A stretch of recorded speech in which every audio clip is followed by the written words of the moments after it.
Mau menyaksikan kajian Buya Yahya tanpa biaya internet? Segera pasang parabola Al-Bahjah TV di rumah Anda. Bebas biaya bulanan dan tanpa koneksi internet.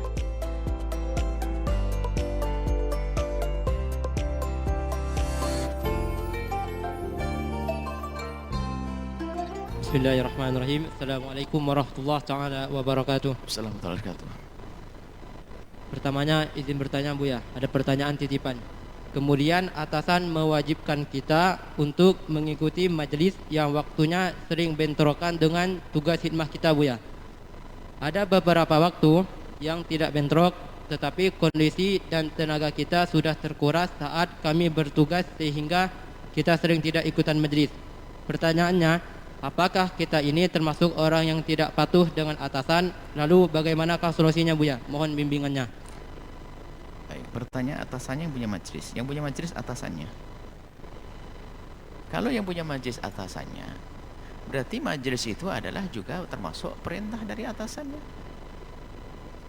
Jadi misalnya atasanmu memberikan tugas banyak, atasan masuknya mungkin dalam struktur aturan. Jadi kalau nyuruh kerja dan sebagainya, di saat bekerja tiba-tiba disuruh mengikuti majelis, berarti telah diizinkan menghadiri majelis. Misalnya di pondok seperti ini, tiba-tiba kita panggil semua yang bekerja, tukang-tukang dan sebagainya, seperti kajian yang pernah kita lakukan, hadir semuanya. Ya sudah, nggak akan dipotong uang barokahnya, karena kita yang memanggil untuk tujuan. Ya nggak ada pertentangan yang demikian ini. Ya harus patuh dong dengan atasan. Nabi kan mengajarkan dalam aturan rumah tangga atau apa harus percaya dengan, harus patuh dengan imamnya atasannya. Kalau enggak ya melanggar dong. Harus begitu. Yang berbeda adalah atasannya si A, yang memerintahkan adalah orang lain. Ini nggak ketemu judulnya. Kalau sudah mengikuti perintah atasan, ya sudah, suruh hadir majelis. Kemudian masalah khidmahnya bagaimana? Loh, tinggal ngomong ya, Ustadz atau siapa, kan saya harus khidmah, bagaimana tentang majelis saya? Apakah saya wajib hadir majelis atau bagaimana? Nah, kalau memang ternyata kata atasannya lebih baik kau khidmah dulu, karena apa? Itu nggak bisa ditinggalkan. Seperti kita juga sering menyampaikan di Maulid Akbar, maka tidak perlu para santri itu dengar ceramah karena perlunya melayani tamu. Ya nggak ada apa-apa, sudah diperintahkan memuliai tamu. Waktu itu adalah penting, ngajinya di tempat yang lain. Ada saat-saat seperti itu. Intinya patuh, dan itu akan terselesaikan dengan hilangnya hawa nafsu. Mau khidmah kok masih gelisah, ya nggak usah, ini tidak benar khidmah nggak akan gelisah. Kemudian ternyata ya Allah, setelah saya khidmah kok waktu saya tersita. Kalau khidmah karena Allah dapat pahala kok. Khidmah di sebuah tempat misalnya, kalau saya khidmah karena Allah, mungkin ya Allah terawih saya ngantuk, memang nggak ada pahalanya dengan ngantuk, saya capek terawih, menghadiri majelis sudah capek nih. Tapi kan khidmahnya untuk siapa?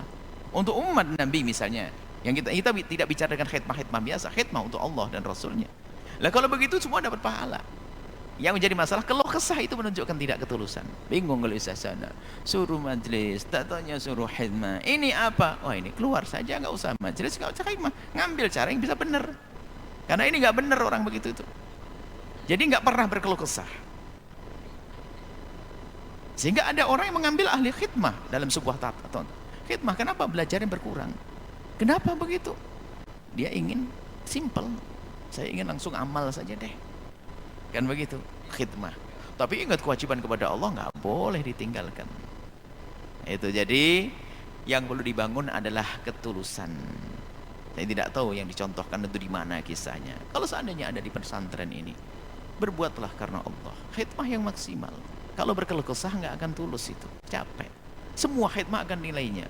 Kita selalu sampaikan, jangan menganggap satpam itu adalah tidak ada nilainya. Dia bisa saja masuk surga lebih dulu dari kita loh ya, asalkan dia tulus kok. Tukang sapu, tukang sampah, asalkan tulus, tidak ada keluh kesah. Ini aku sudah capek, aku sudah ini loh. Dalam berjuang capek, di medan laga sampai mati kok. Kita hanya bingung urusan capek. Ini mana Allah, mana berjuang? Biasanya perjuangannya bukan karena Allah lagi, hanya karena mau enak saja dia. Kalau santri tiba-tiba suruh khidmah, pengen bebas daripada peraturan, bisa lari sana lari sini, bisa bebas sana. Wah, ini kalau orang model begini nggak akan kuat. Tapi kalau ingin Allah dan Rasulnya, lihat, dia akan maksimal. Karena apa?